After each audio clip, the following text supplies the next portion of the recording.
أعوذ بالله من الشيطان الرجيم. إن المسلمين والمسلمات والمؤمنين والمؤمنات والقانتين والقانتات والصادقين والصادقات والصابرين والصابرات والخاشعين والخاشعات والمتصدقين والمتصدقات والصائمين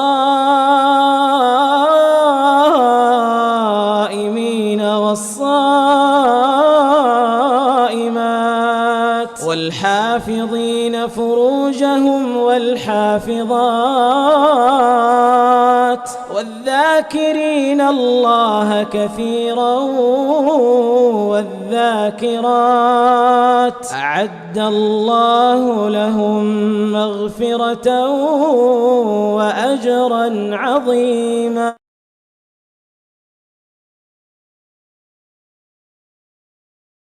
أعوذ بالله من الشيطان الرجيم. إن المسلمين والمسلمات الشیطان الرجیم رب اشرح لي صدری ویسر لي امری واحلل عقدۃ من لسانی یفقہوا قولی.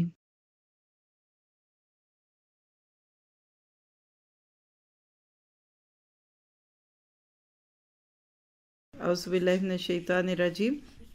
پانچواں واقعہ ہے پھوپھی کا عدی بن حاتم کو دربار نبوت میں حاضری کا حکم دینا. رسول اللہ صلی اللہ علیہ وسلم کا ایک سوار دستہ سرزمین تی میں وارد ہوا. اسلام اور نبی صلی اللہ علیہ وسلم سے نفرت کی بنا پر عدی بن حاتم تائی، یہ جو تائی تھے نا، حاتم تائی، یہ تئی جگہ پہ رہنے کی وجہ سے تھے. جیسے لاہور میں رہنے والے کو لاہوری اور سیالکوٹ میں رہنے والے کو سیالکوٹی کہتے ہیں نا، تو یہ تائی تئی سے ہے. اس علاقے کے کچھ لوگ قیدی بنا کر رسول اللہ کی خدمت میں لائے گئے. انہی میں سے ایک عدی بن حاتم کی پھپھی تھی. اس نے رسول اللہ سے از راہ احسان چھوڑ دینے کی التجا کی. آپ نے اس کو چھوڑ دیا. وہ سرزمین شام میں اپنے بھتیجے کے پاس پہنچی اور اس کو دربار نبوت میں حاضر ہونے کا حکم دیا. بھتیجے نے پھپھی کی بات کو مان لیا. مدینہ طیبہ حاضر ہوا، اللہ کے نبی سے گفتگو کی اور مسلمان ہو گیا. اب اس کی دلیل میں ہم حدیث پڑھتے ہیں. امام احمد نے عدی بن حاتم سے نقل کیا، انہوں نے بیان کیا، کافی طویل واقعہ. رسول اللہ صلی اللہ علیہ وسلم کا ایک سوار دستہ، یا انہوں نے کہا کہ رسول اللہ کے قاصد آئے اور میں تب اقرب نامی جگہ میں تھا. وہ میری پھپھی اور کچھ لوگوں کو پکڑ کر لے گئے. انہوں نے بیان کیا جب قیدیوں کو رسول اللہ کے پاس لایا گیا تو انہیں ان کے روبرو قطار میں کھڑا کیا گیا. عدی کی پھپھی نے کہا، اللہ کے رسول، میری خبر گیری کرنے والا دور جا چکا ہے، اولاد ہلاک ہو چکی ہے، میں بہت بوڑھی ہوں اور میری خدمت کرنے والا کوئی نہیں. آپ مجھ پر مہربانی فرمائیے، اللہ تعالیٰ آپ پر مہربانی فرمائے گا. آپ نے پوچھا، تیری خبر گیری کرنے والا کون ہے؟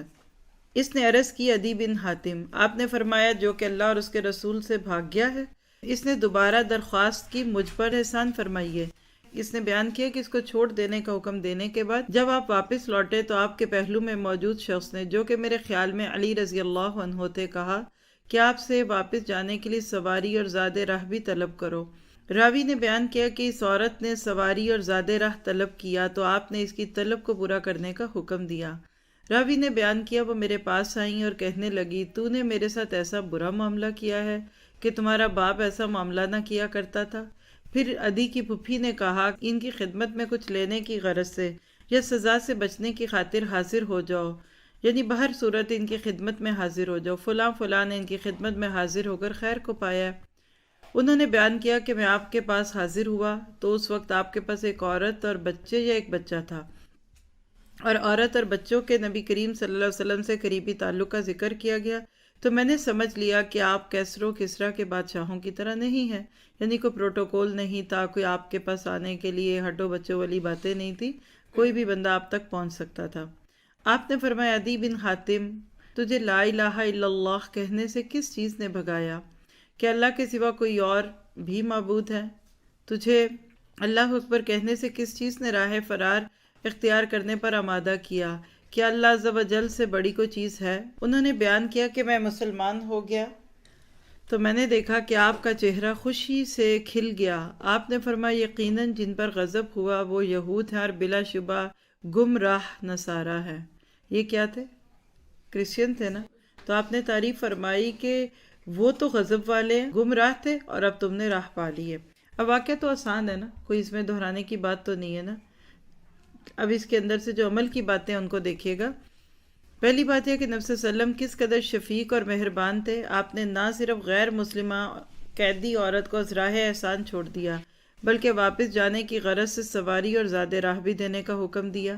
یہ دیکھیے اخلاق کی بات ہے. یہ جو آج اللہ کے نبی کے بارے میں کچھ لوگ کہتے ہیں کہ آپ نے تلوار سے اسلام کو پھیلایا ہے، تو یہ واقعہ اس کا رد ہے. تلوار سے نہیں، اخلاق سے اسلام پھیلایا ہے. کل وتھ کائنڈنس. اور اگر آج ہم مسلمانوں کا یہ اخلاق ہو جائے جو آپ کا تھا، تو بہت سارے لوگ بغیر تبلیغ کے، بغیر لفظوں کے استعمال کیے کہ مسلمان ہو سکتے ہیں. دوسری بات، اللہ تعالیٰ نے احسان اور مروت میں کس قدر اثر رکھا ہے. آپ کے احسان اور مروت سے علی بن حاتم کی پھوپھی نہ صرف خود شدید متاثر ہوئی بلکہ اسی بنا پر اپنے بھتیجے کو بھی دربار نبوت میں حاضر ہونے پر مجبور کیا. اشاعت اسلام کا جذبہ اور درد رکھنے والے اسی بات کی طرف خصوصی توجہ دیں. زمانے قدیم سے ہی کہا گیا الانسان عبد الاحسان. انسان احسان کا غلام ہے. کیا مطلب؟ کہ جو کسی پر احسان کر دیتا ہے بندہ اس کا غلام بن جاتا ہے نا. تو آج یقین کریں اگر ہم دوسروں پہ احسان کرنے والے بن جائیں تو واللہ یحب المحسنین. احسان کرنے والوں کو اللہ تعالیٰ پسند کرتے ہیں. تیسری بات کیا پتہ چلی کہ رسول اللہ نے پھوپھی کی بات میں بھتیجے کے لیے کس قدر تاثیر فرمائی. نبی صلی اللہ علیہ وسلم اور اسلام سے نفرت کے سبب اپنے وطن سے بھاگنے والا پھوپھی کی بات کے فضل سے خود مدینہ طیبہ میں دربار رسالت میں حاضر ہوا. ہمارے زمانے کی پھوپھیاں بھی اپنی حیثیت کو پہچانے اور نیکی کا حکم دینے اور برائی سے روکنے کے لیے اس کو استعمال کریں. کون کون پھوپھی ہے آپ میں سے؟ تو پھر آج بھتیجوں کی شامت نہیں آئی، آج ان کے قسمت کھل گئی. سمجھ آئے؟ تو صرف پھوپھیوں کو کرنی چاہیے نا، صرف پھوپھیوں کو کہنا چاہیے کہ خالوں کو بھی. پھر ایک اور چیز اس میں کیا پتہ چلتی ہے کہ اللہ کے نبی کی سادگی اور تواضع کا عدی بن حاتم پر کتنا مثبت اثر ہوا کہ اس کی بنا پر وہ اس نتیجے پر پہنچا کہ آپ متکبر حکمران نہیں بلکہ پیکر صدق و صفا ہیں. یعنی یہ بھی تو بہت خوبصورت بات ہے نا. پھر پانچویں بات، آپ نے عدی بن حاتم کو دعوت دینے کی ابتدا دعوت توحید سے کی، کیونکہ دین کی اساس اور بنیاد یہی ہے اور اس کے بغیر سب کچھ بیکار ہے. یعنی سائیڈ ایشوز چھیڑنے کی بجائے مین روٹس پہ جانا چاہیے. جب اللہ کی محبت آ گئی اور توحید ہو گئی اور اللہ کی صفات اور اس کے اوپر غور و فکر آ گیا تو پھر باقی چیزیں تو خود ہی آسان ہو جاتی ہیں. پھر اگلی بات یہ ہے کہ لوگوں کے اسلام کی خاطر اللہ کے نبی کے سینے مبارک میں کس قدر شدید تڑپ تھی. عدی بن حاتم کے دائرہ اسلام میں داخل ہونے پر آپ کا چہرہ انور خوشی اور مسرت سے کھل گیا. تو ہمارے بھی دل میں یہ تڑپ اور طلب ہونی چاہیے. سارے واقعے کا خلاصہ کیا تھا کہ ایک غیر مسلم جو بھاگ کے گیا تھا وہ آپ کے اخلاق کی وجہ سے آپ کے قریب آ گیا. اگلا واقعہ ہے بچے کو لوہے کی پازیبیں پہنانے پر عائشہ رضی اللہ عنہا کا احتساب. کسی کو پہنائی ہوئی تھی اور اس دور میں بھی لوگ پہنتے تھے تو حضرت عائشہ نے اس پہ اعتراض کیا. حضرت عائشہ کے ہاں ایک بچے کو علاج کی غرض سے لایا گیا جس کو پھوڑا نکلا ہوا تھا. انہوں نے بچے کا علاج کرنے کے بعد دیکھا کہ بچے کے گھر والوں نے بیماری سے شفا یابی کی غرض سے اس کو پازیبیں پہنا رکھی ہیں. حضرت عائشہ نے اس بنا پر ان کا شدید احتساب کیا. آج بھی لوگ پہن لیتے ہیں کوئی کڑا شڑا تعویذ. آج صبح ہماری ماسی آئی تو اس کے گلے میں برانڈ نیو تعویذ تھا، وہ اپنے گاؤں سے ہو کے آئی ہے. تو میں نے کہا یہ کیا ہے؟ بات جی یہ کچھ نہیں ہے. میں نے کہا کچھ تو ہے، مجھے تو دکھ رہا ہے. کہتی کچھ نہیں. میں نے کہا تمہیں پتہ ہے یہ کچھ نہیں کر سکتا؟ کہتی ہاں باجی ٹھیک ہے صحیح کہہ رہے. میں نے کہا یہ شرک ہے. کہتی ہاں باجی لیکن اتارا کوئی نہیں. یعنی وہ عادت پڑی ہوئی ہے نا. تو وہ میں پھر اس سے تھوڑی سی بات کر کے چھیڑ دی ہے کہ میں اب دوبارہ بات کروں گی. لیکن اب دیکھیے نا کہ احساس ہی کوئی نہیں. شرک ہے تو ہوگا، ہمیں کیا کرنا. تو اس نے کچھ نہیں پر پہن لیتے ہیں کیونکہ سب پہنتے ہیں. تو اس دور میں بھی لوگ اس طرح کے کڑے اور اس طرح کی پازیبیں پہناتے تھے. وہ کسی مزار سے یا کسی مندر سے پڑھا پڑھایا کسی کا پرشاد ایسا ہوتا تھا کہ لوگ اس کو متبرک سمجھ کے ہی پہن لیتے تھے. تو حضرت عائشہ نے اس پہ کیسے روکا آئیے دیکھتے ہیں. امام حاکم رحمہ اللہ نے بکیر سے روایت نقل کی ہے. ان کی والدہ نے ان سے بیان کیا کہ انہوں نے بکیر کے بھائی مخرمہ کو حضرت عائشہ کے پاس بھیجا اور وہ بچوں کے پھوڑوں کا علاج کیا کرتی تھی. جب عائشہ ان کے علاج سے فارغ ہو چکی تو انہوں نے بچے کے پاؤں میں 2 نئی پازیبیں دیکھی. حضرت عائشہ نے فرمایا کیا تم یہ گمان رکھتے ہو کہ یہ پازیبیں اللہ تعالیٰ کی طرف سے اس کے لیے لکھی ہوئی مصیبت کو ٹال سکتی ہیں؟ اگر میں ان کو پہلے دیکھ لیتی تو میرے ہاں اس کا علاج نہ کیا جاتا بلکہ ان کو چھوا بھی نہ جاتا۔ یقیناً چاندی کی پازیبیں ان سے زیادہ پاکیزہ ہیں۔ یعنی شرک کا ایک مظہر دیکھ کر حضرت عائشہ نے اظہار ناراضگی کیا۔ کیا پتہ چلا اس قصے سے؟ پہلی بات یہ ہے کہ بچے کے اہل خانہ کے خیال میں بچے کو پازیبیں پہنانے سے وہ شفا یاب ہو جائے گا۔ حضرت عائشہ نے ان کے اس غلط خیال پر احتساب کیا، اور اس بات میں عقیدے کی ستھرائی اور طہارت کی حضرت عائشہ کی نگاہوں میں اہمیت روز روشن کی طرح واضح ہے۔ یعنی حضرت عائشہ نے بیسیکلی عقیدے کا اظہار کیا۔ پھر دوسری بات ہے، بچوں کو ناجائز چیزیں پہنانا درست نہیں ہے، اور ناجائز چیزیں پہنانے کی صورت میں ان کا احتساب کیا جائے گا۔ افسوس ہے اس بارے میں بہت سے دیندار لوگ بھی جہالت اور غفلت کا شکار ہیں۔ بچپنے کے عذر کی آڑ میں بچوں اور بچیوں کو وہ کچھ پہنایا جاتا ہے جس کو شریعت مطہرہ نے حرام قرار دیا۔ تیسری بات، بلا شک و شبہ احتساب کا عام قاعدہ رسول یہی ہے کہ احتساب نرمی اور شفقت اور پیار سے کیا جائے، لیکن بوقت ضرورت سخت روی بھی اختیار کی جائے گی۔ اسی لیے ام المومنین حضرت عائشہ نے فرمایا کہ اگر میں ان پازیبوں کو پہلے دیکھ لیتی تو اس بچے کا علاج نہ کرتی بلکہ ان کو چھوتی بھی نہ۔ کیا پتہ چلا کہ کبھی کبھی سختی کرنی پڑتی ہے۔ پھر حضرت عائشہ نے لوہے کی پازیبیں پہننے سے منع کرنے پر اکتفا نہ کیا بلکہ اس کی بجائے چاندی کی پازیبیں پہننے کی طرف توجہ دلائی۔ دعوت اور احتساب میں ایک بہت مفید اور ضروری بات یہ ہے کہ ناجائز چیز بات اور عمل سے روکنے کے ساتھ ساتھ جائز چیز بات اور عمل کی طرف رہنمائی کی جائے۔ اس طرح لوگوں کے لیے غلط چیزوں اور باتوں کو چھوڑنا نسبتاً آسان ہو جاتا ہے، اور یہ حقیقت میں بہت بڑی بات ہے جس کو آپ کہتے ہیں کہ آلٹرنیٹ ضرور دیں۔ اگر آپ اپنے بچے کو منع کرتے ہیں کارٹون نہ دیکھو تو پھر اس کا کوئی آلٹرنیٹ دیجیے۔ آپ کوئی بھی کام کسی کو منع کریں گے نا، پہلے اس کا آلٹرنیٹ دے دیں، پھر انشاءاللہ تعالیٰ آپ دیکھیں گے کہ چھوڑنا آسان ہو جاتا ہے۔ پھر اگلا واقعہ ہے میمونہ کا حائضہ کے متعلق بھانجے کی غلط فہمی پر سمجھانا۔ حضرت ام المومنین حضرت میمونہ نے اپنے بھانجے عبداللہ بن عباس کے بالوں کو بکھرے ہوئے دیکھا تو اس کا سبب دریافت کیا۔ انہوں نے بتایا کہ ان کی کنگھی کرنے والی عورت بیماری کے دنوں میں ہے۔ ان کا مقصود یہ تھا کہ ان دنوں میں چونکہ اس کا انہیں چھونا درست نہیں، اس لیے وہ ان کی کنگھی نہیں کر رہی۔ حضرت میمونہ نے حیض کے متعلق بھانجے کی غلط فہمی پر ان کا احتساب کیا۔ کیسے کیا؟ واقعہ پڑھتے ہیں۔ یہ کہتے ہیں کہ وہ نبی صلی اللہ علیہ وسلم کی زوجہ محترمہ کے پاس بیٹھی ہوئی تھی، یعنی راوی کہہ رہے ہیں کہ ابن عباس رضی اللہ عنہ ان کے پاس آئے۔ انہوں نے یعنی میمونہ نے دریافت کیا تمہارے بال کیوں بکھرے ہوئے ہیں؟ انہوں نے جواب دیا میری کنگھی کرنے والی عورت ام عمار بیماری کے دنوں میں ہے۔ انہوں نے فرمایا میرے چھوٹے بیٹے، دیکھیے بھانجے کو کتنے پیار سے بلا رہی ہیں، میرے چھوٹے بیٹے حیض کا ہاتھ سے کیا تعلق ہے؟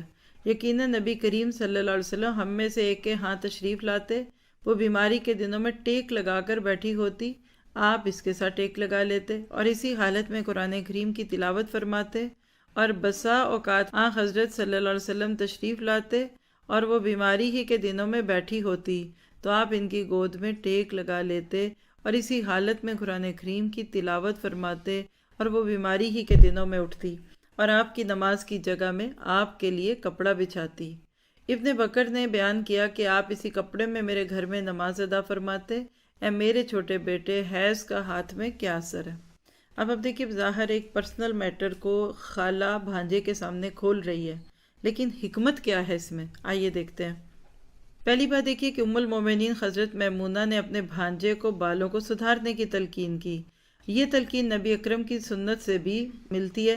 امام نسائی نے حضرت جابر بن عبداللہ سے روایت نقل کی، ہمارے پاس نبی صلی اللہ علیہ وسلم تشریف لائے تو آپ نے سر کے بکھرے ہوئے بالوں والا ایک شخص دیکھا تو آپ نے فرمایا کیا اس کو کوئی چیز میسر نہیں کہ وہ اس کے ساتھ اپنے بالوں کو ٹھیک کر سکے؟ در حقیقت اسلام مسلمانوں کے ظاہر و باطن دونوں کی اصلاح اور ستھرائی کا حکم دیتا ہے، اگرچہ اصلاح باطن زیادہ اہم اور ضروری ہے۔ تو کیا پتہ چلا کہ کنگھی کر کے رہنا چاہیے۔ حدیث میں واضح طور پہ کہ جس کو اللہ نے بال دیے اس کو ان کی عزت کرنی چاہیے، تکریم کرنی چاہیے، کیونکہ اب دیکھیے بکھرے ہوئے بالوں کے ساتھ کیا ایک سکیٹرڈ سی پرسنالٹی ملتی ہے، اور آپ خود آزما کے دیکھ لیں گے صرف کنگھی کرنے سے انسان سدھر جاتا ہے۔ ایک تو اپنے آپ کو فریشنس کی فیلنگ آتی ہے اور دوسرے کو بھی سمجھ آتا ہے، اور دوسروں کا امتحان نہیں لینا چاہیے گندے مندے پھرتے ہوئے۔ بعض دفعہ لوگ کہتے ہیں جی ہمیں تو ہوش ہی نہیں ہے، ہم تو مصروف ہی پڑے ہیں، فلاں جو اتنا نیک ہے اس کو ہوش ہی نہیں، کپڑوں میں بو آ رہی ہے کہ نہیں آ رہی۔ تو اسلام ان چیزوں کو پسند نہیں کرتا۔ دوسری بات، ام المومنین حضرت میمونہ نے اپنے اغتصاب کی تائید میں سنت مبارکہ پیش کی۔ یقیناً بہترین طریقہ رسول کریم صلی اللہ علیہ وسلم کا ہی ہے۔ وَخَيْرُ الْحَجِّ حَجُّ مُحَمَّدٍ صلی اللہ علیہ وسلم۔ کیا پتہ چلا کہ جب دوسروں کی اصلاح کی کوشش کریں نا تو کوشش کریں کہ حدیث کے الفاظ زیادہ بولیں، یا قرآن کی آیت یا حدیث کے الفاظ۔ ہماری اپنی جتنی باتیں لمبی چوڑی ہوتی جاتی ہیں نا اتنا لوگ مائنڈ کرتے ہیں، جب آپ حدیث پڑھیں گے تو کوئی مائنڈ نہیں کرے گا۔ اور یقین کریں اس میں سیفٹی بہت ہے، سیکیورٹی بھی بہت ہے کہ آپ اپنے طور پہ وہ بات حدیث کے صورت میں بیان کر دیں، اشارہ مل جائے گا اگلے بندے کے دل میں، اللہ تعالیٰ خود ہی ڈال دے گا، اگر اس کے نصیب میں ہوگا تو وہ اس سے رک جائے گا۔ تیسری بات کیا ہے؟ حضرت میمونہ نے اغتصاب شفقت و پیار اور میٹھے انداز میں کیا۔ ان کا 2 دفعہ یہ کہنا ای بنیہ این الحیدۃ من الیدی، اے میرے چھوٹے بیٹے حیض کا ہاتھ سے کیا تعلق ہے، کہنا اس بات پر دلالت گناہ ہے۔ اچھا، آپ کے ذہن میں آ رہا ہوگا کہ پھر یہ مسئلے شیئر کرنے چاہیے۔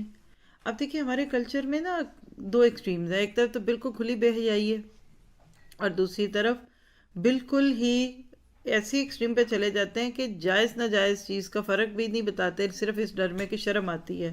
تو یہاں بات تھی علم کی۔ حضرت میمونہ نے ایک چیز دیکھی جس سے ان کو سمجھ آ گیا کہ یہ چیز درست نہیں ہے۔ ان کا بیٹے سے میرا جو بھانجا ہے اس کی حالت دیکھی اور اس پہ یہ ساری بات کرنا طریقہ تعلیم تھا۔ تو اصل میں یہ جو خالائیں تھیں حضرت میمونہ، حضرت عائشہ، یہ اپنے بھانجوں کی استاد بھی تھی۔ عروہ بن زبیر جو تھے وہ بھی، ان سے بہت ساری حدیثیں ہیں جو حضرت عائشہ سے لی ہوئی ہیں، اسی طرح ابن عباس سے لی ہوئی ہیں۔ تو کیا پتہ چلتا ہے کہ اس دور میں شوق کتنا تھا علم کا، کہ اپنے ہی گھر والوں سے بھی لینے کو تیار ہے۔ آج کوئی دوسرے کا نہیں لیتا، اپنے گھر والا کوئی دے تو کیا کہیں گے، اور رہنے دیں، مذاق میں بات ٹال دیں گے، سیریس نہیں لیتے لوگ، کیونکہ وہ سوچتے ہیں کہ یہ ایک نان سیریس چیز ہے، بس اس کا جتنا مذاق اڑا لے۔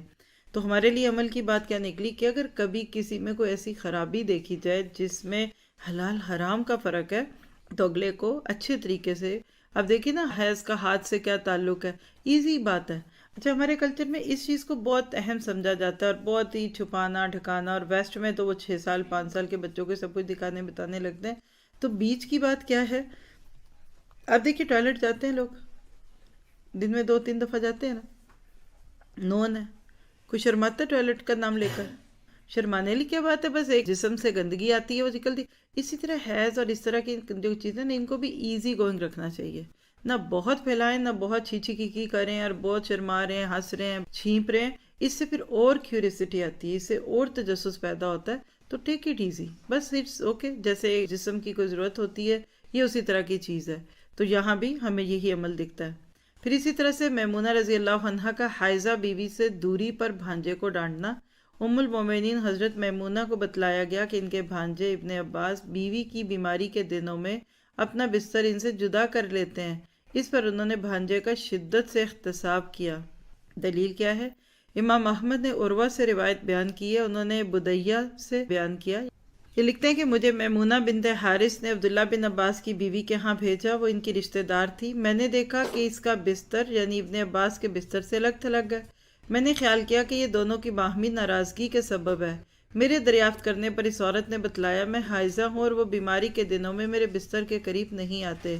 واپس پلٹنے پر میں نے یہ بات میمونہ کے سامنے ذکر کر دی۔ انہوں نے مجھے واپس ابن عباس کے پاس بھیجا کہ ان سے کہوں، کیا تم رسول اللہ کی سنت سے بے رغبتی کر رہے ہو؟ رسول اللہ صلی اللہ علیہ وسلم بیوی کی بیماری کے دنوں میں اس کے ساتھ سوتے تھے اور دونوں کے درمیان صرف ایک کپڑا ہوتا تھا جو گھٹنوں سے تجاوز نہ کرتا تھا، یعنی بہت چھوٹا ہوتا تھا۔ کیا پتہ چلا اس قصے سے؟ نمبر 1، کسی کی غلطی کی اصلاح کے ارادے سے اس کا کسی بڑی شخصیت کے سامنے ذکر کرنے میں کوئی حرج نہیں۔ ابن عباس کی غلطی کا ذکر ان کی خالہ محترمہ حضرت میمونہ کے سامنے کیا گیا جنہوں نے اصلاح کی خاطر مناسب قدم اٹھایا۔ دوسری بات ہے، ام المومنین حضرت میمونہ نے اپنے بھانجے کے غلط طرز عمل پر صبر نہ کیا بلکہ فوراً ان کی اصلاح کی کوشش کی اور خبر لانے والی عورت ہی کے ذریعے انہیں اپنا اقتصابی پیغام بھیجا۔ تیسری بات ہے کہ پرہیزگاری اور ورع و تقوی کا معیار رسول اللہ کی سنت مطہرہ ہے کہ اللہ تعالیٰ انہیں امت کے لیے بہترین نمونہ قرار دیتا ہے۔ اللہ سبحانہ تعالیٰ فرماتے ہیں لَقَدْ كَانَ لَكُمْ فِي رَسُولِ اللَّهِ أُسْوَةٌ حَسَنَةٌ لِمَنْ كَانَ يَرْجُو اللَّهَ وَالْيَوْمَ الْآخِرَ وذکر اللہ کثیرا، کہ بے شک اللہ کے نبی کی صورت میں تمہارے لیے بہترین اسوہ حسن ہے، یہ اس کے لیے جو اللہ اور یوم آخرت کی امید رکھتا ہو اور ذکر کرے بہت سارا۔ یہ سورۃ الاحزاب کی آیت ہے، آیت نمبر 21۔ کیا پتہ چلا کہ اللہ کے نبی کے طریقوں سے آگے نہیں بڑھ سکتے۔ پھر چوتھی بات یہ کہ حضرت میمونہ نے اپنے اختصاب میں نبی صلی اللہ علیہ وسلم کی سنت پیش کی، کیونکہ اختلاف رائے میں حرف آخر تو کتاب اور سنت ہی ہیں۔ قرآن پاک میں سورۃ نساء کی آیت ہے فَإِن تَنَازَعْتُمْ فِي شَيْءٍ فَرُدُّوهُ إِلَى اللَّهِ وَالرَّسُولِ إِن كُنتُمْ تُؤْمِنُونَ بِاللَّهِ وَالْيَوْمِ الْآخِرِ ذَلِكَ خَيْرٌ وَأَحْسَنُ تَأْوِيلًا۔ یعنی اس میں بھی یہی مفہوم ہے کہ ہم کس طرح سے اللہ کے نبی کے طریقوں کو اپنا سکتے ہیں۔ آیت نمبر 59 ہے یہ سورۃ نساء کی، کہ اگر کسی معاملے میں تمہارا اختلاف ہو جائے تو اسے اللہ تعالیٰ اور رسول کی طرف لوٹا دو۔ اگر تم اللہ تعالیٰ اور یوم آخرت پر ایمان رکھتے ہو، اسی میں بھلائی ہے اور انجام کے اعتبار سے بہترین ہے۔ تو خلاصہ کیا ہوا اس بات کا کہ نبی صلی اللہ علیہ وسلم کے طریقے سے آگے نہیں جانا۔ پانچویں بات کیا ہے کہ حضرت میمونہ نے بھانجے کے احتساب میں زجر و توبیخ کا اسلوب اختیار کیا۔ بعض لوگوں کا یہ سمجھنا کہ احتساب ہمیشہ شفقت اور نرمی سے ہی ہوتا ہے، درست نہیں۔ کتاب و سنت کی بہت ساری دلیلیں اس بات پر ہیں کہ ضرورت کے وقت احتساب میں شدت اور سختی استعمال کی جائے گی۔ حضرت میمونہ کی احتساب میں سختی شدید اس بنا پر تھی کہ انہیں حضرت ابن عباس سے اس غلطی کی توقع نہ تھی۔ تو اب اس میں ایک دو اور باتیں بھی ہیں۔ عام حالات میں آپ دیکھیے شوہر اور بیوی کو ساتھ سونا چاہیے، یہ بھی ایک چیز جہاں سے آپ کو انڈائریکٹ دکھ رہی ہے کہ ان کو حیرت ہوئی اب یہ اتنا پرسنل میٹر کیوں کھلا سامنے، کیونکہ انہوں نے ان کا بستر الگ دیکھا اور اس چیز کو یہاں مینشن کیا گیا کہ بھئی تم کیوں الگ سو رہے ہو، کیونکہ یہ تو ایک ناراضگی کی علامت ہے۔ تو اس سے کیا پتہ چلتا ہے کہ اللہ سبحانہ تعالیٰ نے کچھ رشتے بنائے ہی ایسے ہیں کہ جب اس میں فطرت کے مطابق انسان کا تعلق ہوتا ہے تو پھر اس میں خوبصورتی بھی ہوتی ہے، ریلیکسیشن ہوتی ہے۔ بہت سارے گھروں میں آج جو بگاڑ ہے نا، ظاہر میں اس کی وجہ نہیں دکھتی لیکن اندر سے اس قسم کی باتیں ہوتی ہیں۔ تو اللہ تعالیٰ کی طرف سے یہ ایک فطری طریقہ ہوتا ہے قرب کا، اور ایک ویسے بھی آپ دیکھیے کہ اس میں کوئی ضروری نہیں ہے کہ انسان کا کوئی تعلق ہی ہو، ویسے بھی تو ایک قربت اور محبت ہے نا۔ آپ بچے کو دیکھیں سارا دن پھر رہے ماں کے ساتھ چپک کے سوتا ہے، سوتے بچے کو ماں پیار کرتی ہے، فطرت ہے۔ انسان کو ہمیشہ سوتے بچے پہ پیار آتا ہے، قربت کا احساس ہوتا ہے۔ کچھ لوگ ہیں وہ اپنے پیٹس کے ساتھ اپنے آپ کو رکھتے ہیں، تو یہ ایک قربت ہے۔ تو اس سے یہ پتہ چلتا ہے کہ اس رشتے میں بلا وجہ اس طرح کی دوریاں نہیں ہونی چاہیے۔ تو بہرحال اس واقعے سے ایک چیز یہ بھی ملتی ہے۔ پھر اگلا واقعہ کیا کہ حضرت عائشہ کے بھائی کو پورا وضو کرنے کا حکم دینا۔ حضرت عبد الرحمن بن ابی بکر اپنی ہمشیرہ محترمہ حضرت عائشہ رضی اللہ عنہا کے ہاں آئے اور وضو کیا۔ انہوں نے بھائی کو مکمل وضو کرنے کا حکم دیا۔ دلیل امام مسلم نے شداد کے آزاد کردہ غلام سالم سے روایت نقل کی۔ انہوں نے کہا سعد بن ابی وقاص کی وفات کے دن میں نبی کریم صلی اللہ علیہ وسلم کی زوجہ عائشہ کے ہاں میں آیا۔ عبد الرحمن بن ابی بکر بھی وہاں آئے اور وضو کیا۔ انہوں نے فرمایا عبد الرحمن وضو پورا کرو، یقیناً میں نے رسول اللہ کو فرماتے ہوئے سنا ہے ایڑیوں کے لیے جہنم کی آگ سے ہلاکت ہے۔ اس کو ہائی لائٹ کر لیں، ویل للعقاب من النار۔ عقاب کہتے ہیں ایڑیوں کو، بیک پہ ہوتی ہیں، ویل جہنم یا خرابی آگ کی، یعنی جو ایڑیاں وضو کے دوران خشک رہ جاتی ہیں وہ جہنم میں جائیں گی۔ اللہ اکبر، اللہ تعالی ہم سب کو بچا کر رکھے۔ تو اس سے کیا پتہ چلتا ہے؟ پہلی بات ہے کہ میزبانی اور مہمانی کے جھوٹے شیطانی آداب حق بات کی تلقین میں حضرت عائشہ کے لیے رکاوٹ نہ بن سکی۔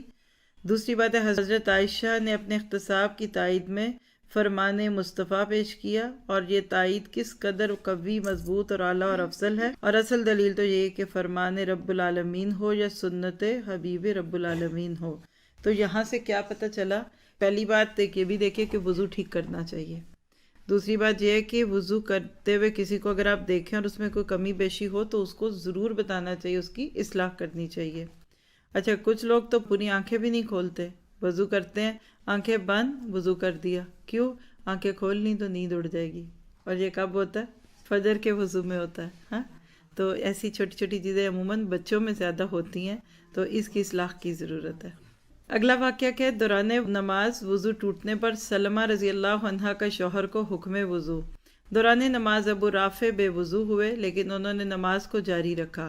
اس پر ان کی بیوی سلمہ نے انہیں نماز توڑ کر وضو کرنے کا حکم دیا۔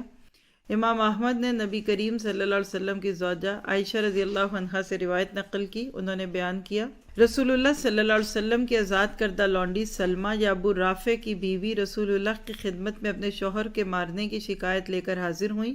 حضرت عائشہ نے بیان کیا کہ رسول اللہ نے ابو رافع سے پوچھا اے ابو رافع تم دونوں کا معاملہ کیا ہے؟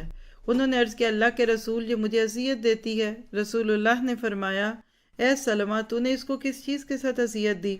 اس نے عرض کی میں نے اس کو بالکل اذیت نہیں دی، اصل صورتحال یہ ہے کہ یہ دوران نماز بے وضو ہوئے تو میں نے انہیں کہا ہے ابو رافع یقیناً رسول اللہ نے مسلمانوں کو حکم دیا ہے کہ جب ان میں سے کسی کی ہوا خارج ہو تو وضو کرے. اس پر انہوں نے مجھے مارنا شروع کر دیا. یہ سن کر رسول اللہ صلی اللہ علیہ وسلم ہنسنے لگے اور فرمایا ابو رافع اس نے تو تجھے اچھی بات ہی کا حکم دیا. یعنی کیسے ان کو احساس دلا رہے ہیں کہ یہ بیچاری تو تمہیں نیکی کی بات کہہ رہی ہے اور تم اس کو مار رہے ہو. فائدے کی باتیں کیا ہیں اس میں؟ نمبر 1 حضرت سلمہ نے شوہر کے اغتصاب میں بطور دلیل رسول اللہ کا فرمان پیش کیا کہ ہوا خارج ہونے پہ وضو کیا جائے گا، تو دلیل کے ساتھ بات کی. دوسری بات ہے کہ نبی صلی اللہ علیہ وسلم کی شفقت اور ہمدردی اور خیر خواہی کا تذکرہ ہے کہ سلمہ کی شکایت کو سنا اور اصل صورتحال معلوم کرنے کی خاطر شوہر اور بیوی دونوں سے پوچھا. تو اس سے بھی یہ پتہ چلتا ہے نا کہ دونوں کی بات سننی چاہیے کسی بھی ایسے معاملے کے دوران. پھر اگلی بات یہ کہ شوہر کی غلطی معلوم ہونے پر نہایت عمدگی اور شفقت سے اس کو سمجھایا. تو آپ یہ چھوٹے چھوٹے واقعات میں یہ تو دیکھ ہی رہے ہیں نا کہ تعلقات کی حدیں کیا ہیں. ہم ایک بالکل یہ جو کہتے ہیں نا بات ہی نہیں کرنی کسی کے بارے میں، نہیں میرے شوہر مائنڈ کرتے ہیں، نہیں میری بیگم ناراض ہو جائیں گی، تو یہ پھر قربت نہیں ہوتی. دیکھیں نا اچھا تعلق کیا ہے، کبھی آپ سن لیں کبھی سنا لیں، کبھی آپ بولیں کبھی دوسرا بول لے. جذبات میں نا گرمی ہونی چاہیے. اور یہ رشتے اتنے کچے نہیں ہوتے، نہ ہونے چاہیے کچی ڈوریوں سے بندھے کہ آپ نے شوہر کا نماز پڑھ لیں تو آپ سے ناراض ہو جائیں، آپ نے کہا وضو کر لیں تو وہ کہیں جی جاؤ میں تمہیں چھوڑ دیتا ہوں. تو یہاں سے آپ کو انسانی تعلقات کی خوبصورتیاں بھی دکھ رہی ہیں. اگلا واقعہ کیا کہ عمرہ رضی اللہ عنہا کا شوہر کو عبادت کے لیے جاگنے کا حکم دینا. حافظ ابن جوزی اس واقعے کو لے کر آئے ہیں. کہتے ہیں یقیناً ایک رات ایک عورت تھی جن کا نام کیا تھا عمرہ بیدار ہوئی اور ان کے شوہر حبیب عجمی سو رہے تھے. انہوں نے سحری کے وقت شوہر کو یہ کہتے ہوئے بیدار کیا اے بندے اٹھو، رات بیت چکی ہے اور دن آ چکا ہے، آپ کو طویل سفر طے کرنا ہے اور زیادہ سفر تھوڑا ہے، نیک لوگوں کے قافلے جا چکے ہیں اور ہم پیچھے رہ چکے ہیں. کیا آپ اپنے شوہر کو ان الفاظ میں تہجد کے لیے اٹھائیں گی؟ کتنے موتیوں سے جڑے ہوئے الفاظ ہیں. یاد کر لیں، اس کو کتاب کھول کے پڑھ دیں. کتاب کھول تو نہیں سکتے، زبانی کہہ سکتے. دیکھیں لفظوں کا چناؤ کتنا پیارا ہے. ایک ہے اٹھیں تہجد پڑھیں، پڑھتے ہی نہیں، آپ تو منافق ہیں، آپ تو ہیں ہی سست. ایک تو یہ جو ہم اٹھتے قصیدے پڑھتے ہیں یا پھر اگلے کو لان تان کرتے ہیں، اس سے اگلے کا موریل ہی ڈاؤن ہو جاتا ہے. آپ دیکھیے ایک بندہ سویا ہوا ہے، آپ کی ڈانٹ سے اٹھ رہا ہے، آپ چیخ رہے ہیں چنگاڑ رہے ہیں اور آپ اٹھا رہے ہیں، بیکار بات ہے. کبھی بھی نہیں اٹھے گا، بلکہ اور ہی پیچھے ہو جائے گا کہ جب یہ چپ کریں گے تو پھر میں اٹھوں گا. تو یہاں لفظ بڑے خوبصورت ہے. اور آپ دیکھیں نا کہ ان کو احساس نہیں دلایا جا رہا کہ وہ تم مس کر دو گے، تم رہ جاؤ گے. اللہ اکبر.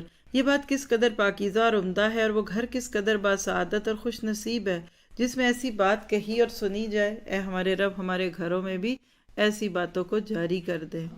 قصے پر تعلیق یعنی اس کا تعلق کس طرح سے پیش ہوتا ہے. اس بات کے کہنے والی خاتون کس قدر شان و عظمت والی ہے.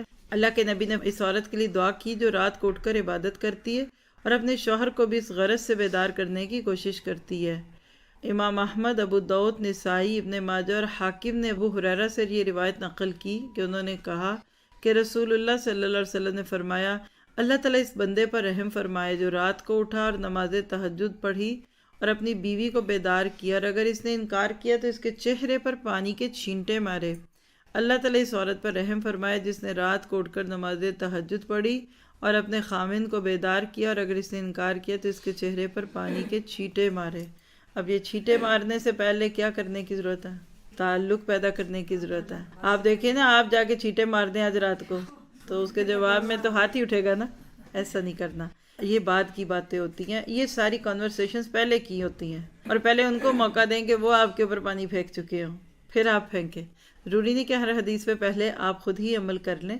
تو لیکن یہ کہ یہاں سے آپ دیکھیں کہ اتنا کانفیڈنس ہے نا کہ وہ میری اس بات پہ برا نہیں مانیں گے، تبھی تو وہ اس طرح سے آپ ان کو پیش کر سکیں گی. تو ہمیشہ بے تکلفی ہونی چاہیے. شوہر بیوی کا رشتہ انتہائی بے تکلف رشتہ ہے، اس میں آپ جناب نہیں چلتے، وہ پھر ایک سوکھا روکھا پھیکا تعلق ہے. لیکن افسوس کی بات ہے کہ آج میجورٹی کا تعلق بالکل ایک ایسا چل رہا ہے پلس مائنس پہ، کھا لیجیے، آ لیجیے، بیٹھ جائیے، چلے جائیے، یہ ہو گیا وہ ہو گیا. یعنی جس بات کی گرمی نہیں ہے، نرمی نہیں ہے، سہولت نہیں ہے.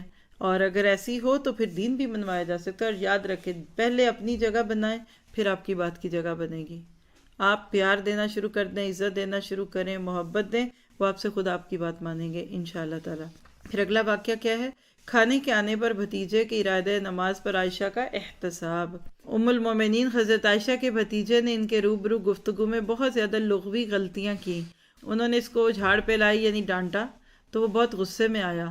حضرت عائشہ کے ہاں دسترخوان بچھایا گیا تو وہ نماز ادا کرنے کے بہانے وہاں سے اٹھا. اس پر عائشہ نے اس کو سمجھایا کہ کھانا آ جانے کے بعد نماز شروع نہیں کی جاتی. یہ لوگوں کو حدیث بڑی یاد ہے، پر یہ تو نہیں نا کہ اذان سے عین 5 منٹ پہلے کھانا لگا دیا جائے. کئی دفعہ میں نے ایسا دیکھا ہے باہر کے ملکوں میں بھی، لوگ بیٹھے ہیں تو بیٹھے ہیں 2-2.5 گھنٹے سے. عصر کے بعد لوگ آ جاتے ہیں وہ شادیوں میں، جو ہی مغرب کے اذان کا وقت قریب ہوتا ہے کھانا لگتا ہے. اور شاید ہی کوئی ایک بندہ اٹھتا ہوگا جس کو اللہ توفیق دے دے. تو یہ بھی درست طریقہ نہیں ہے. کھانا لگانے سے پہلے دیکھنا چاہیے کہ نماز شروع تو نہیں ہو رہی. حدیث پڑھتے ہیں. امام مسلم نے ابن ابی عتیق سے روایت نقل کی. انہوں نے بیان کیا، کیا کہتے ہیں؟ میں نے اور قاسم نے عائشہ کے روبرو گفتگو کی، اور قاسم اپنی گفتگو میں بہت زیادہ لغوی غلطیاں کرتا تھا، اور اس کی ماں اصل میں لونڈی تھی. عائشہ نے اس سے فرمایا، تم میرے اس بھتیجے کی طرح گفتگو کیوں نہیں کرتے؟ مجھے تمہاری اصل کا خوب علم ہے. اس کی تربیت اس کی ماں نے اور تیری تربیت تیری ماں نے کی. راوی بیان کرتا ہے کہ قاسم ان کی اس بات پر بہت غضبناک اور ناراض ہوا. جب اس نے دیکھا کہ عائشہ کا دسترخوان لایا گیا ہے تو وہ کھڑا ہو گیا. انہوں نے پوچھا، یعنی عائشہ نے پوچھا، کہاں جا رہے ہو؟ اس نے کہا، میں نماز پڑھنے جا رہا ہوں. انہوں نے فرمایا، بیٹھ جاؤ. اس نے کہا، یقیناً میں نماز پڑھنے لگا ہوں. انہوں نے فرمایا، بے وفا بیٹھ جاؤ. بلا شک و شبہ میں نے رسول اللہ کو فرماتے ہوئے سنا، کھانا آ جانے پر نماز نہیں، اور نہ ہی ایسی حالت میں جب کہ بولو براز یعنی واش روم یوز کرنے کی حاجت اس کو تنگ کر رہی ہو، کیونکہ نماز میں ڈسٹریکشن ہوگی. دونوں میں فرق کیا ہے آپ خود سوچ لیں. کھانا لگا ہوا ہے، خوشبو آ رہی ہے، اور آپ نماز پڑھ رہے ہیں تو کیا ہوگا؟ نمازیں بے روح ہیں. نماز تب پڑھیں جب بالکل پورے فوکسڈ ہوں، حضوریے دل کے ساتھ نماز پڑھیں. سیم تھنگ اگر جسم میں کوئی اور حاجت ہے تو توجہ تو ادھر چلی جائے گی نا. تو نماز کو سوچ سمجھ کے پڑھنا چاہیے. کیا فائدہ ہوا اس قصے سے؟ حضرت عائشہ کو لغوی غلطیوں سے زبان کی سلامتی کا شدید اہتمام تھا. یعنی وہ ڈکشنری کی یا لغت کی، سپیچ کی غلطیاں برداشت نہیں کرتی تھی. دوسری بات ہے، بھتیجے کو غلطی پر اصرار سے روکنے کے لیے عائشہ نے جھاڑنے اور ڈانٹ ڈپٹ کا درجہ احتساب استعمال کرتے ہوئے فرمایا، اے بے وفا بیٹھ جاؤ. انہوں نے یہ اسلوب اس کے غلط رویے کی وجہ سے اختیار کیا. امام نووی، یہ نووی نہیں ہے بلکہ نووی، انہوں نے صحیح مسلم کی شرح لکھی ہے. امام نووی نے اس سلسلے میں بیان کیا ہے، انہوں نے اس کو بے وفا اس لیے کہا کیونکہ وہ اس بات کا پابند تھا کہ ان کا احترام کرتا، ان کی بات کو برداشت کرتا اور اس پر غصے میں نہ آتا. وہ تو سب اہل ایمان کی ماں اور ان کی پھپھی اور ان سے بڑی اور انہیں نصیحت کرنے والی اور تعلیم ادب کا اہتمام کرنے والی تھی. دیکھیے ہمارا دین کتنا خوبصورت ہے نا، ایک ایک بات کا خیال رکھا جاتا ہے اس میں. پھر اگلی بات ہے، ام المومنین عائشہ نے اپنے احتساب کی تائید میں اللہ کے نبی کی حدیث بیان کی، اور اصل احتساب تو وہی ہے جس کی تائید اللہ رب العالمین سے ہو یا فرمان حبیب سے ہو. تو وہی بات ہے کہ جب لوگ یہ کہتے ہیں نا کہاں لکھا ہے، کس نے کہا ہے، تو اگر آپ کے پاس ایک سالڈ ریزن ہو، ایک ساؤنڈ نالج ہو، تو آپ پورے یقین سے کہہ سکتے ہیں کہ یہ بات اللہ کے نبی نے کہی ہے. اگلا واقعہ بھی پڑھتے ہیں. ام سلمہ کا قرابت دار کو نماز میں پھونک مارنے سے روکنا. ام المومنین ام سلمہ نے اپنے ایک رشتہ دار کو سجدہ کرنے سے پہلے زمین صاف کرنے کی غرض سے پھونک مارتے دیکھا تو وہ اس کو ایسا کرنے سے منع کر دیا. ذہن میں آ رہا ہے؟ کچی زمین ہے، اب جھاڑ ہے، مٹی ہے، تو پھونک ماریں گے تو وہ ڈسٹ اڑ جائے گی نا، تو سجدہ کرنے میں آسانی ہوگی، تو انہوں نے اس سے پھر منع کر دیا. امام حاکم نے ابو صالح سے روایت نقل کی. انہوں نے بیان کیا، میں ام سلمہ کے ہاں تھا اور ان کا ایک قریبی بالوں والا جوان داخل ہوا. پھر وہ نماز پڑھنے کے لیے اٹھا اور دوران نماز پھونک مار دی. انہوں نے فرمایا، میرے چھوٹے بیٹے پھونک نہ مار، کیونکہ میں نے رسول اللہ صلی اللہ علیہ وسلم کو ہمارے کالے غلام کو انہی الفاظ میں نصیحت کرتے ہوئے سنا، اے رباح اپنے چہرے کو غبار آلود کر. یہ رباح کون تھے آپ کو پتہ؟ حضرت بلال بن رباح آتا، تو یہ ان کے باپ ہو سکتے ہوں. تو کیا پتہ چلا کہ پھونک نہیں مارنی چاہیے اس وقت، بلکہ اگر مٹی لگ جائے منہ پہ تو کوئی حرج کی بات نہیں ہے. کیا پتہ چلا اس قصے سے؟ پہلی بات ہے کہ ام سلمہ نے احتساب کا پہلا درجہ، احتساب یعنی تعریف، استعمال کیا کہ نوجوان کو بتلایا کہ سجدہ کرنے سے پہلے پھونک مارنا درست نہیں ہے. یہ درجہ شرعی حکم سے ناواقف شخص کے لیے استعمال کیا جاتا ہے، یعنی ان کو نہیں مسئلہ پتہ تھا تو مسئلہ بتا دیا. دوسری بات ہے کہ حضرت ام سلمہ نے شفقت اور پیار سے نوجوان کا احتساب کیا. ان کا اے میرے چھوٹے بیٹے پھونک نہ مارو کہنا اس بات کی دلیل ہے. تیسری بات، ام سلمہ نے اپنے احتساب کی تائید میں فرمان رسول صلی اللہ علیہ وسلم کو پیش کیا. یعنی یہ سب میں کامن تھنگ آپ کو دکھ رہی ہے کہ یہ سارے بات میں قرآن اور سنت کو ہی دلیل بناتے تھے.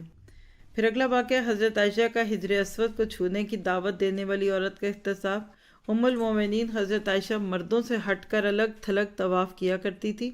ایک عورت نے آگے بڑھ کر حجر اسود کو چھونے کی انہیں دعوت دی تو انہوں نے اس کا احتساب کیا. بخاری نے عطا سے روایت نقل کی ہے، انہوں نے فرمایا، کیا کہا، کانت عائشہ رضی اللہ عنہا تطوف حجرتا من الرجال لا تخالطہم. دیکھیے کتنا پیارا عمل تھا کہ حضرت عائشہ مردوں سے ہٹ کر الگ تھلگ طواف کیا کرتی تھی. ایک عورت نے کہا چلیے ہم بھی حجر اسود کو چھو دیں. انہوں نے فرمایا تو ہی چلی جا، اور خود جانے سے انکار کر دیا. آج کیا کرتی ہیں ہماری بہنیں؟ گھستی ہیں اندر. مرد بھی ہیں، عورتیں، وہ کہتی ہیں نہیں میں نے اتنے بوسے لیے، میں نے اتنی دور جا کے، میں نے اتنی حتیم میں نفل پڑھے، تو مردوں سے لگ رہی ہیں، تھکے کھا رہی ہیں، تو ایسی عبادت میں تو خوشبو بھی نہیں رہتا، تو یہ وہاں جانے سے انکار کرتی، الگ رہتی. اور آج کل تو الحمدللہ بہت سہولتیں ہیں، انہوں نے اوپر بھی بنا دیا، برآمدے بھی ہیں، کسی سے آپ ٹچ نہیں ہوتے. کرنا تو اللہ کے لیے، آپ نہ کریں 4 طواف ایک کر لیں. کیوں آپ 7 چکروں کی بجائے 20 چکر لگا رہے ہیں؟ تھوڑا کریں لیکن اسپرچولیٹی کے ساتھ کریں. تو کیا پتہ چلا اس سے کہ مردوں کے ساتھ اختلاط یعنی مکسنگ سے بچنے کے لیے حضرت عائشہ کا اہتمام بہت شدید تھا، اسی لیے مردوں سے الگ تھلگ ہوئیں اور حجر اسود تک کو چھونا کے لیے نہ آگے گئیں. دوسری بات ہے کہ حضرت عائشہ نے احتساب میں سخت روی استعمال کی. چھونے کے لیے آگے جانے کی دعوت دینے والی عورت کو جھاڑتے اور ڈانٹتے ہوئے فرمایا تو ہی چلی جا. کیا پتہ چلا کہ ایسی باتوں میں ان کا ایمان بہت سٹرونگ ہوتا تھا. اگلا بھی اسی سے متعلق ہے قصہ. عائشہ رضی اللہ عنہا کا مردوں میں گھس کر حجر اسود کو چھونے والی عورت کا احتساب کرنا. حضرت عائشہ کی آزاد کردہ لونڈی نے ان کے روبرو ذکر کیا. اس نے دوران طواف 2 یا 3 مرتبہ حجر اسود کو چھوا. حضرت عائشہ نے مردوں کے درمیان گھس کر ایسا کرنے پر اس کو ڈانٹا. دلیل اکٹھی ہے. امام بہقی نے مبزود بن نبی سلیمان رضی اللہ عنہ سے روایت نقل کی اور انہوں نے اپنی والدہ سے. اب دیکھیے یہ جو چین ہوتی ہے نا، یہ بھی بڑی اہم ہوتی ہے تاکہ پتہ چلے کہ یہ فیبریکیٹڈ واقعہ تو نہیں ہے. واقعہ کیا ہے کہ وہ عائشہ کے پاس تھیں اور ان کی آزاد کردہ لونڈی آئی. ان سے کہنے لگی، اے ام المومنین، میں نے بیت اللہ کے گرد 7 چکر لگائے اور حجر اسود کو 2 یا 3 مرتبہ چھوا. عائشہ رضی اللہ عنہا نے اس سے کہا اللہ تعالیٰ تجھے ثواب نہ دے. دیکھیے ہائی لائٹ کرے ذرا. اب آج کوئی سسٹر آئے اور کہ میں نے اتنے دھکے دیے پھر میں پہنچ گئی حجر اسود کے پاس، اور آگے سے آپ یہ کہہ دیں اللہ تمہیں ثواب نہ دے، تو ناراض ہوں گی نا. لیکن عائشہ نے یہ لفظ بولے، اللہ تعالیٰ تجھے ثواب نہ دے، تو مردوں کے ساتھ دھکم پیل کرتی ہے، تو نے اللہ اکبر کہہ کر دور سے گزرنے پر اکتفا کیوں نہیں کیا. کتنی ضرورت ہے آج اس نصیحت کی. اگر ہم حرم میں کھڑے ہو کے صرف یہی نصیحت کرتے رہیں تو مجھے لگتا ہے کسی کو تو فائدہ ہوگا. اور جس جہالت کے ساتھ عورتیں آگے جاتی ہیں یہ ہم سب جانتے ہیں جو وہاں جا کر دیکھ چکے ہیں. پھر اس میں سے کیا ملتا ہے؟ پہلی بات ہے کہ حضرت عائشہ نے اپنی آزاد کردہ لونڈی کا احتساب کیا اور سخت روی سے کیا. دوسری بات ہے حضرت عائشہ کی نگاہ میں عورت کا مردوں میں گھسنا انتہائی ناپسندیدہ تھا، کبھی کام تھا، کیونکہ وہاں جو زمین ہے پاک زمین ہے، ساری دنیا سے بہتر ہے. چاہے حجر اسود کو چھونے کے لیے وہاں گناہوں کے جھڑنے کا سبب ہوتا ہے، اس کے باوجود بھی کہا کہ مردوں میں نہ گھسو. تو اس سے پتہ چلتا ہے کہ عورت کی لیمٹس ہیں. اب آپ اور میں اپنے اوپر لے کر سوچیں، کتنی ہی ایسی نیکیاں جس کو کرنے کے دوران لوگ اللہ کی حدوں کا خیال نہیں رکھتے. تو خلاصہ کیا نکلا؟ ہم نے 15 واقعات پڑھے ہیں اس میں، جس میں سے ہم نے دیکھا کہ بیٹے کو نصیحت کرنا، شوہر کو نصیحت کرنا، منگیتر کو نصیحت کرنا، قریبی رشتہ داروں کو نصیحت کرنا، اکرمہ کی بیوی کا اپنے شوہر کو نصیحت کرنا اور وہ اسلام قبول کر دے، اور اسی طرح سے پھر شوہر بیوی کا رات کو جگانا ایک دوسرے کو. اور بعد میں ہم نے کچھ واقعات پڑھے جس میں حجر اسود اور عورتوں کی لمیٹیشنز کی بات ہوئی. چلیے، سبحانک اللہم و بحمدک، اشہد ان لا الہ الا انت، استغفرک و اتوب الیک. السلام علیکم و رحمۃ اللہ وبرکاتہ.